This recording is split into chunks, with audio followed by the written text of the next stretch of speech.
교도소에 수감된 그 수용자를 대상으로 범죄자의 심리를 연구한 논문 자료가 발표된 적이 있습니다. 범죄자들의 공통 심리가 크게 네 가지로 나타났습니다. 첫째는 완전 범죄를 기대한다. 둘째는 범죄한 직후에 공포에 시달린다. 셋째, 자신이 행한 것에 대한 합리화의 정도가 매우 높다. 다섯 번째, 재발의 두려움에 사로잡혀 있다. 뻔한 거 가지고 논문을 썼습니다. 공감하시죠? 자, 그리고 이 연구 자료에서 이 범죄 예방하는 예방책을 제시했는데요. 예방책이 뭐냐면요, 아주 단순합니다. 범죄자의 심리를 역으로 이용하면 예방할 수 있다. 지극히 상식적이고 아주 당연합니다. 완전 범죄를 기대했는데 기대할 수가 없으니 죄 짓지 말아라. 죄의 결과 심각한 공포에 시달리니 공포에 시달리지 않으려면 죄 짓지 말아라. 죄를 짓고 합리화, 결코 통할 수 없다. 그리고 재발에 대한 두려움을 갖느니 차라리 죄 짓지 않는 게 낫다. 이런 얘기입니다. 지극히 상식적이고 지극히 합리적인 말입니다. 그게 무슨 대책이냐? 그게 대책입니다. 죄를 지을 때 낙이 있다라고 생각하지만요, 죄를 지을 때는 낙이 있어도 짓고 나면 후회와 한숨뿐입니다. 그러니 죄의 낙을 쫓아서 죄를 짓고 한숨 짓느니 차라리 조금 낙은 포기하더라도 깨끗하게 사는 것이 바람직하다라는 얘기입니다. 그렇게 사시기 바랍니다.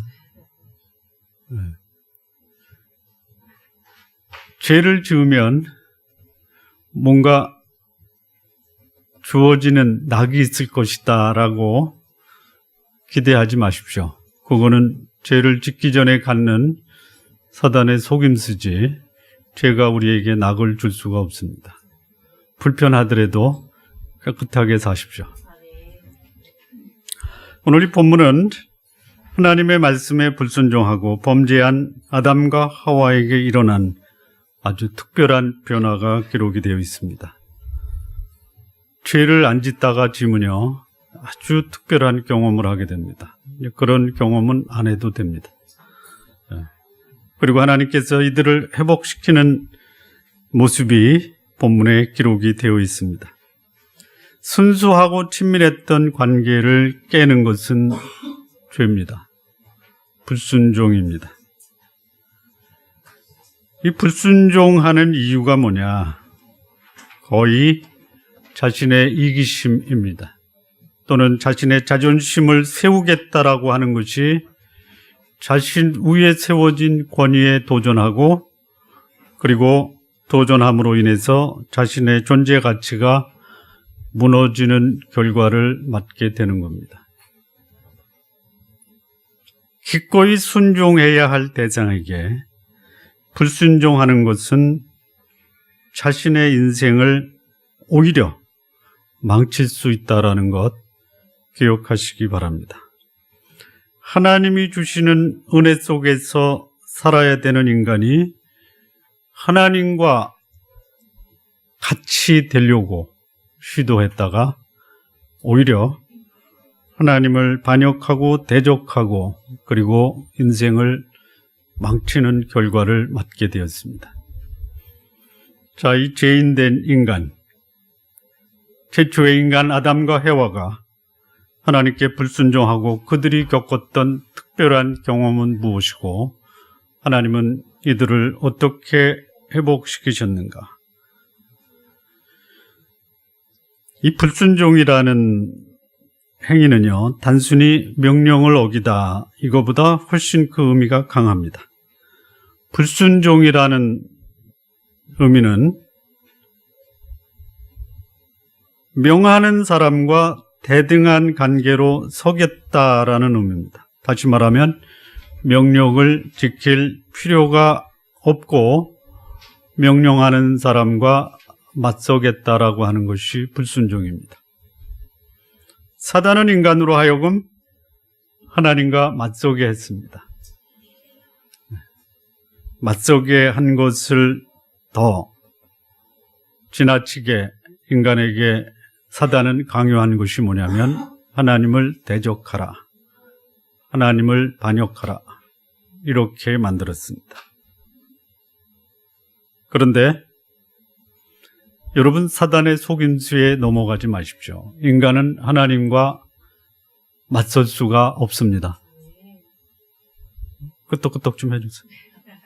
맞설 수가 없습니다. 사단은 지금도 우리로 하여금 하나님과 맞먹게 유혹하고 있습니다. 당신이 뭔데 나한테 그렇게 얘기해. 이거 하나님과 맞먹는 겁니다. 자, 그런데요, 하나님과 맞섰던 그 인간, 사단의 속임에 넘어갔던 그 인간, 하나님과 같이 되리라고 속였던 사단에게 넘어간 인간은 넘어갔습니다. 넘어갔어요. 속절없이 당하고 말았습니다. 여러분, 당하지 마십시오. 사단이 여러분에게 유혹할 때는요, 마치 사단의 말을 들으면 내가 하나님처럼 될 수도 있겠구나라고 착각하게 만들고 그 속임수에 넘어가면 넘어가는 거예요. 넘어가는 거예요.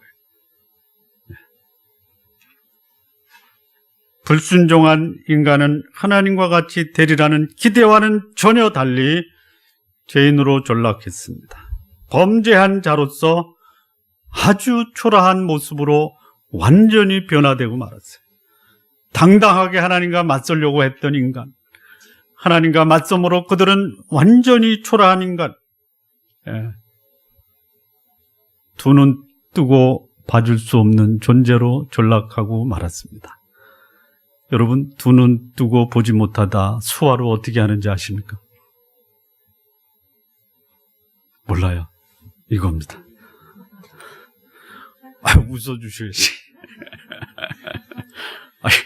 이거는 두 눈 뜨고 못 보는 거고요. 이거는 한 눈 뜨고 보는 겁니다. 자, 이 범죄한 인간에게 무슨 일이 벌어졌는가?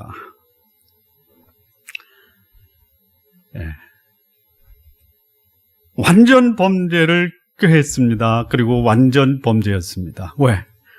그 당시에 인간은 아담과 하와뿐이 없지 않았습니까? 그래서 완전 범죄를 꾀했습니다. 그런데요, 완전 범죄가 되지 못했다는 것이에요. 왜 그렇습니까? 본인이 알고 있는 거예요. 본인이 죄를 지었다라는 것을 알고 있어요. 하나님도 알았습니다. 완전 범죄를 꾀했다라고 생각했을지는 모르지만 우선 자신이 죄를 지은 것을 알고 있었어요.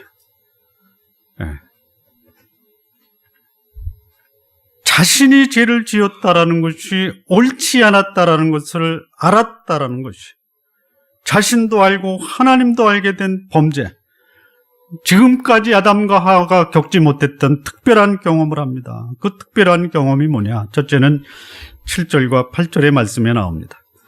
이에 그들의 눈이 밝아 자기들의 몸이 벗은 줄을 알고 무화과 나무 잎을 엮어 치마를 하였더라. 그들이 날이 서늘할 때에 동산에 거니시는 여호와 하나님의 음성을 듣고 아담과 그 아내가 여호와 하나님의 낯을 피하여 동산 나무 사이에 숨은지라. 첫 번째 경험은 뭐냐면 수치심을 가리려고 나무 사이에 숨고 무화과 나무 잎으로 치마를 하여 입었습니다. 죄를 지은 인간, 그들은 그들도 알고 있는 수치심으로 자신을 숨기려 했다라는 것이, 벗은 줄 알게 되었다. 벗은 줄 알게 되었다. 전에는 안 벗었었나요? 죄를 짓기 전에 순수한 상태, 거룩한 상태에서는 모든 것이 노출되어도 꺼리낌이 없었습니다. 범죄한 자는 자신의 모습이 부끄러워, 벗은 줄 알고 수치스러워 자신을 숨깁니다.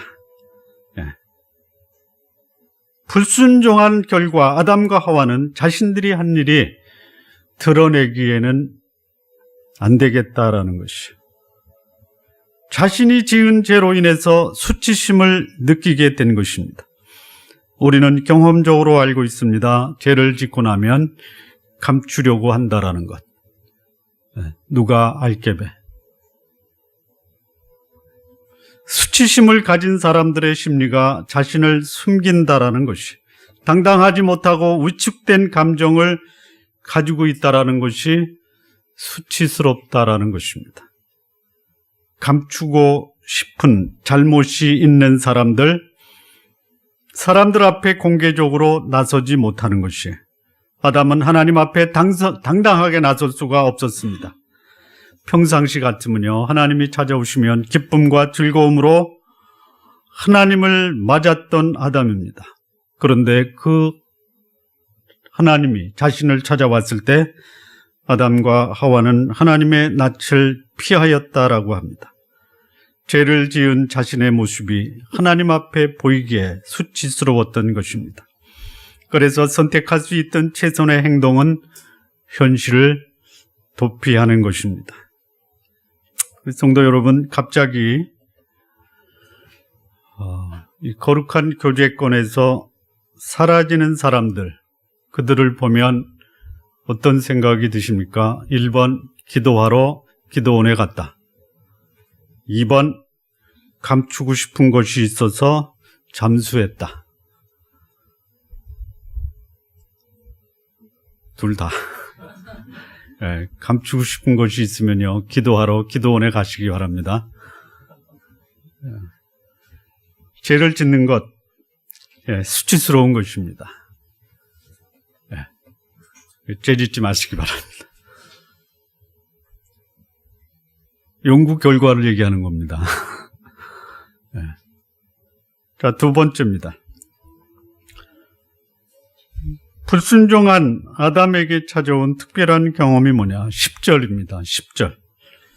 가로되 내가 동산에서 여호와의 소리를 듣고 내가 벗었으므로 두려워하여 숨었나이다. 수치심으로 끝나는 것이 아니라 두려움으로 발전을 합니다. 죄를 짓게 되면 그 죄가 자신에게 형벌을 가져온다라는 두려움을 갖게 되는 것이, 죄는 우리에게 두려움을 가져다 줍니다. 죄를 짓고 걸리지 않으면 괜찮지 않습니다. 안 걸려도 안 괜찮습니다. 자신이 지은 죄가 자신의 목덜미를 움켜쥐고 너 죄인이야 라고 고발한다라는 것이, 범죄인의 심리에 이런 심리가 있습니다. 쫓아오는 자가 없어도 두려워 도망간다. 범죄자의 심리를 성경이 말씀을 하고 있습니다. 잠언 28장 1절을 보면 악인은 쫓아오는 자가 없어도 도망하나 의인은 사자같이 담대하니라. 담대하시기 바랍니다. 우리말에도 있죠. 도둑이 제발저리다. 죄를 지은 사람은 마음이 불안하고 두려워한다라는 것이, 이 두려움이 바로 죄책감입니다. 자신이 지은 죄로 인해서 잠도 이루지 못하고 괜히 사람들을 의식해서 피하는 것은 그 마음에 죄로 인한 두려움이 도사리고 있다라는 증거입니다. 죄를 지은 사람은 어떤 심정이냐면요. 한번 상상을 해보시기 바랍니다. 꿈속에 그런 꿈은 꾸지 마십시오. 죄를 짓고 도망가는데 동서남북에서 총을 든 경찰들이 여러분을 향해서 총을 쏜다. 느낌이 어떠시겠어요? 이게 그런 두려움입니다. 죄 짓고는 못 사는 겁니다. 죄를 짓는 것이 두렵습니다. 죄를 짓기 전에는 무엇인가 내가 기대하는 것이 충족될 것이라고 생각하지만 죄는 우리에게 두려움을 갖다 줍니다. 그렇다면 차라리 죄 짓지 말고 깨끗하게 사는 것이 자유를 누리는 삶입니다. 자, 세 번째, 죄를 지은 사람들 어떤 특별한 경험을 하게 되는가? 12절과 13절 말씀입니다. 아담이 가로되 하나님이 주셔서 나와 함께 하신 여자 그가 그 나무 실과를 내게 주므로 내가 먹었나이다. 여호와 하나님이 여자에게 이르시되 내가 어찌하여 이렇게 하였느냐? 여자가 가로되 뱀이 나를 꿰므로 내가 먹었나이다. 예, 남자와 여자의 공통점이 뭡니까? 예? 책임 전가입니다. 예. 죄를 지은 사람들의 특별한 경험, 한 번도 해보지 않은 경험, 가르쳐 주지도 않았습니다. 그런데 하는 것이 뭡니까? 책임 전가에서 자기의 잘못을 다른 사람에게 돌리고 자기는 정당하다고 합리화시키는 것이에요.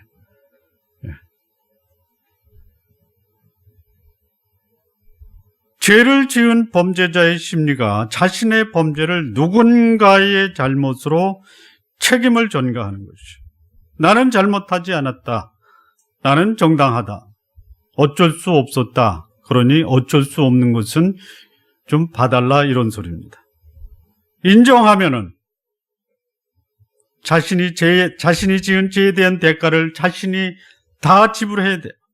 이런 부담을 갖기 때문에 나는 그 형벌로부터 좀 제외되고 다른 사람이 좀 뒤집어 썼으면 좋겠다 이거예요.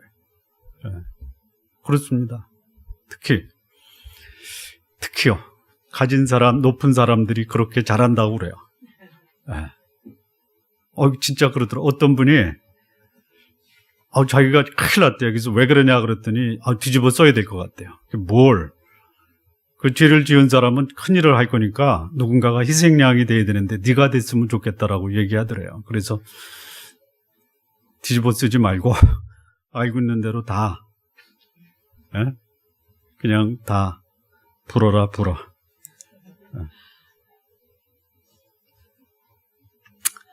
자신이 잘못된 결과는 우리는 우리 심리에 뭐가 있냐면요. 조상 탓이다. 부모 탓이다. 나라 탓이다. 우리나라가 지금 아주 굉장히 곤욕을 치르고 있습니다. 나라 탓으로 돌려서. 여기 아담은 자기가 불순종하고 이 자신의 잘못을 누구한테 돌리고 있습니까? 하나님 또 여자. 자신이 잘못해놓고 그 잘못을 하나님 때문에 잘못됐다라고 하나님을 향해서 책임을 전가하는 거예요. 뭐라고 합니까? 하나님이 주셔서 나와 함께한 여자, 당신이 안 주셨으면 이런 일이 없지 않습니까? 이런 얘기.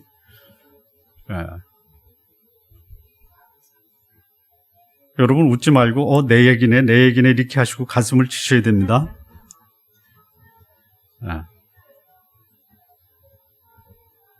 저 여자 때문에 일이 되었습니다. 내가 이렇게 된 것은 전적으로 저 여자 때문입니다.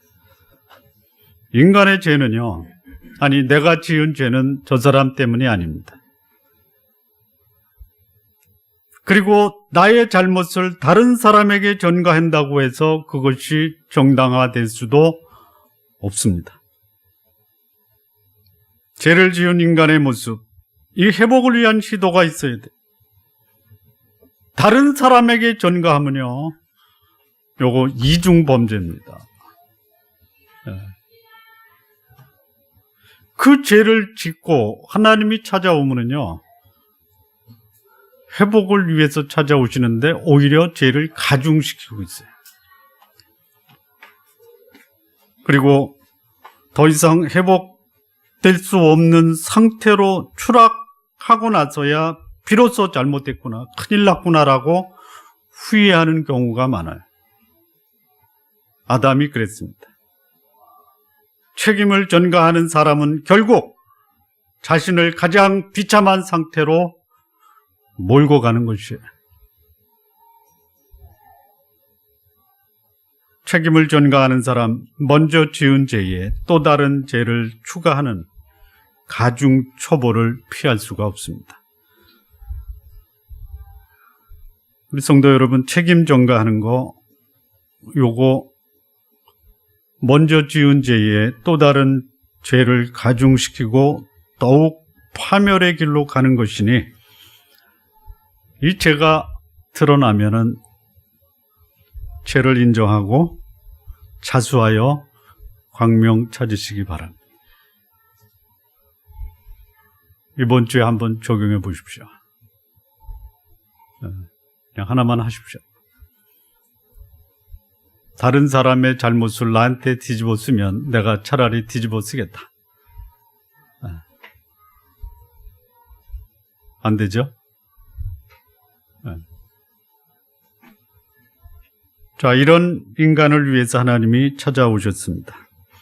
그리고 하나님이 찾아오신 이유는 인간의 회복을 위해서 찾아오셨습니다.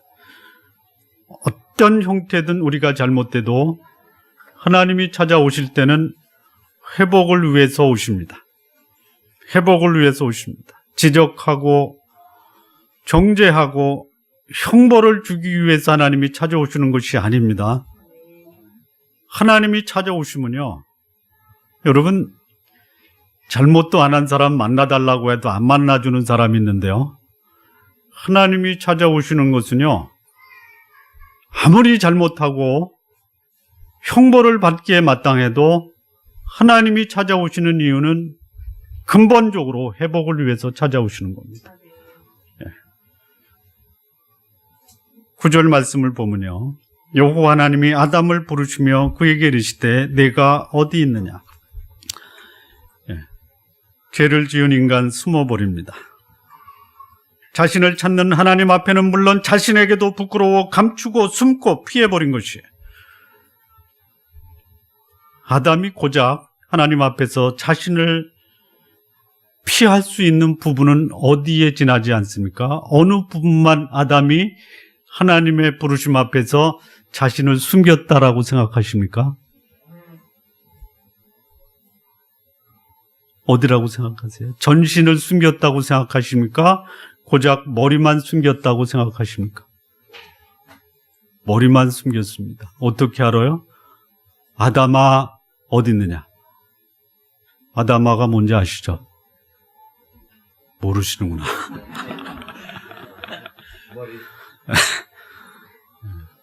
아담은 고작 머리밖에 숨길 수 없었어요. 아마 숲을 사이에 머리만 쳐박은 것 같아요.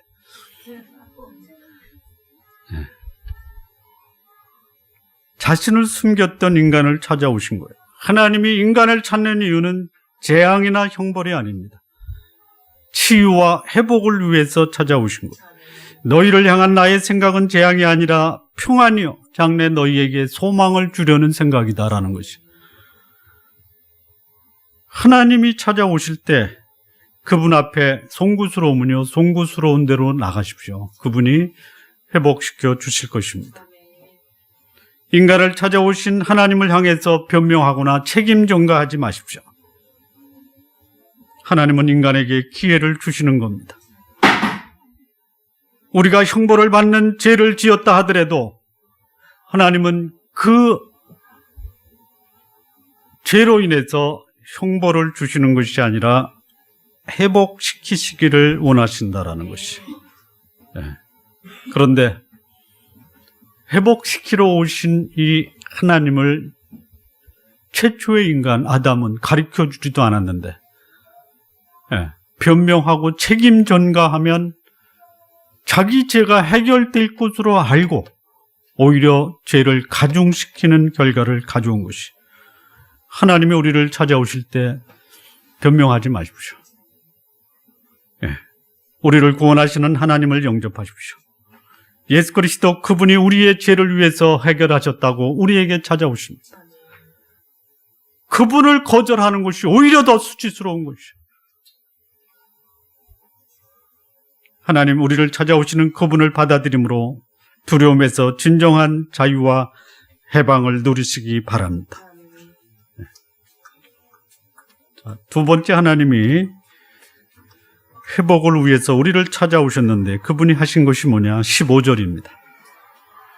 내가 너로 여자와 원수가 되게 하고 너의 후손도 여자의 후손과 원수가 되게 하리니 여자의 후손은 내 머리를 상하게 할 것이요 너는 그의 발꿈치를 상하게 할 것이니라.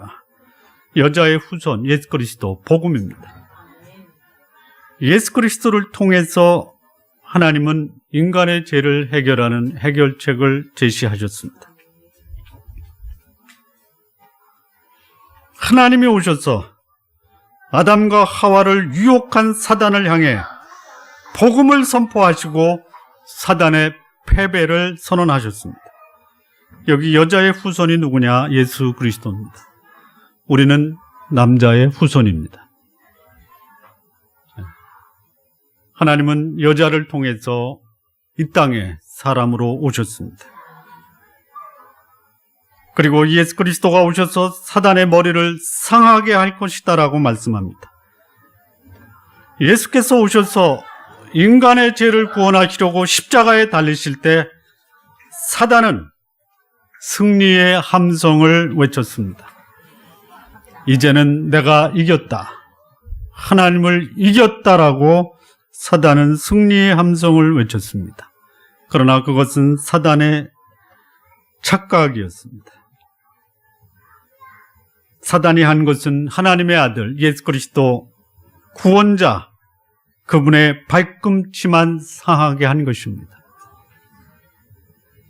그리고 예수 그리스도 하나님은 사단의 머리에 치명적인 결정적 치명상을 입혔습니다. 더 이상 하나님 앞에 대적할 수 없도록 하셨습니다. 이상한 게 있습니다. 사단은 머리가 상했습니다. 더 이상 이 머리를 상하면요, 정상적인 기능을 할 수가 없어요. 그런데 머리를 상한 이 사단은 한 번도 패배를 인정하지 않고 있다는 것이에요. 그런데 예수 그리스도 안에서 영원한 승리의 삶을 살 수 있는 그리스도인, 이상하게 나는 패배자입니다 라고 패배자처럼 살아가고 있는 신앙인들이 왜 그렇게 많은지 모르겠어요. 최초의 복음, 하나님은 이 뱀의 머리를 상하게 했습니다. 뱀은 고작 하나님의 발꿈치만 상하게 하신 것이, 하나님은 아담과 하와 그의 후손인 인간을 위해서 자신이 상할 것을 예비하십니다. 하나님이 예비하신 인간의 죄 문제 해결은 죄를 짓고 갑자기 마련한 임시 방편이 아닙니다. 이런 일이 벌어져서는 안 되지만 이런 일이 벌어질 것을 예비하셔서 하나님은 인간이 창조되기 전에 불순종하는 인간에게 회복과 구원의 길을 마련하신 것입니다. 이게 성경의 가르침입니다. 창세전에 그리스도 안에서 우리를 구속하시겠다라고 약속하셨습니다.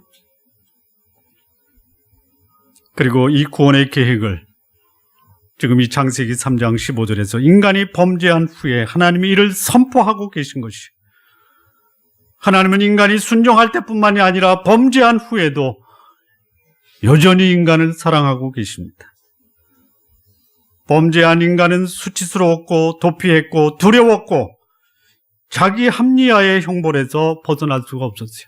이런 인간을 향해서 하나님은 여전히 사랑하시고 그 인간에게 자유와 해방을 주시기를 기뻐하셨습니다. 죄로 인해서 어찌할 바 몰라 당황하고 방황하고 안절부절하지 못한 인간을 사랑하신 하나님, 인간에게 아주 귀한 기회를 주셨습니다. 회개하고 회복시킬 기회를 먼저 주신 것이, 이럴 때 변명하고 책임 전가하여 더 이상 빠져나오지 못할 지경에 빠지지 말아야 합니다.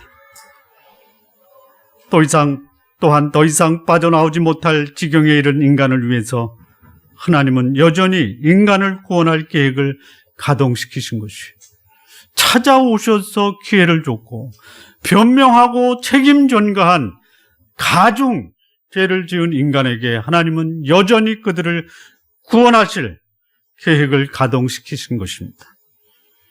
우리 성도 여러분, 기억하십시오.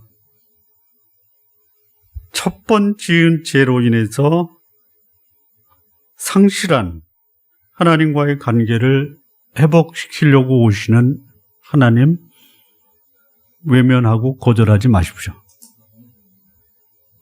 여기 어쩔 수 없이 죄를 지었다, 하나님이 인정하시고 찾아오셔야 회복시키시려고. 그 회복의 기회 놓치시지 마십시오. 혹시 놓쳤다 하더라도 놓쳤어요. 책임 전가하고 변명하고 합리화시키고, 그래도 하나님은 여전히 우리를 포기하지 않습니다. 두 번째 기회마저도 잃어버리지 마십시오.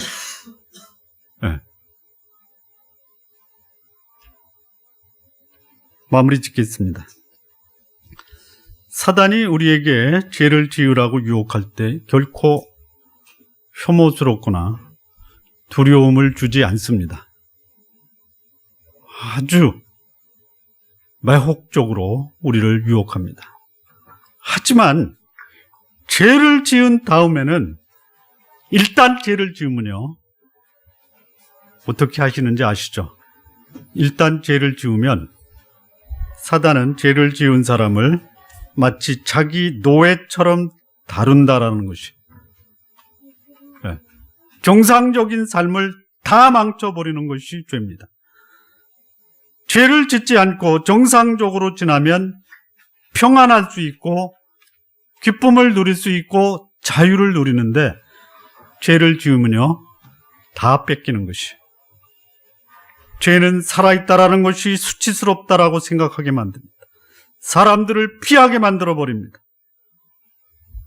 또한 죄는 마음의 평안을 빼앗고 두려움에 빠지게 만들고 다른 사람들을 원망하고 인간관계를 악화시키는 것이 죄입니다. 이런 죄를 지은 인간에게 하나님은 돌이킬 기회를 주세요. 이것마저 거부한 자에게도 하나님은 자신이 스스로 인간의 죄를 짊어지시고 대신해서 형벌을 당하셨습니다.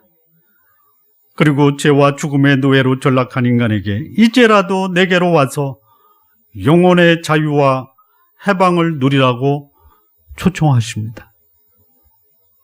이 초청에 어떻게 하셨습니까? 이 초청을 받아들이고 예수 그리스도 그분을 여러분의 구주와 주님으로 영접하신 분, 참된 자유를 누리시면서 사시기 바랍니다. 혹시 그러지 못한 분이 계시다면요, 예수 그리스도 그분이 여러분의 죄를 위해서 죽으시고 여러분에게 죄로부터 자유와 해방을 주신다라는 것 받아들이시기 바랍니다. 네. 모두 다 천국에서 뵙기를 바랍니다. 못 보는 분은 죄책임 아닙니다. 오늘부로 저는 더 이상 여러분 중에 천국에서 못 볼 분을 대해서 제 책임은 없습니다. 모두 다 천국서 뵙기를 바랍니다. 기도하시겠습니다. 하나님 아버지, 우리의 연약함을 아시고 하나님 앞에 불순종하고 반역했던 우리를 주께서 회복시키기 위해서 찾아오시고 그것마저 외면하고 거절하고 변명했던 우리에게 친히 자신이 우리를 위해서 죄의 형벌의 대가를 받으신 것 하나님 아버지 감사합니다. 우리 주 예수 그리스도 우리의 구주요 주님이심을 고백하며 거룩한 삶을 살아가는 우리 귀한 성도님들 모두 되게 하여 주옵소서. 예수님의 이름으로 기도합니다. 아멘.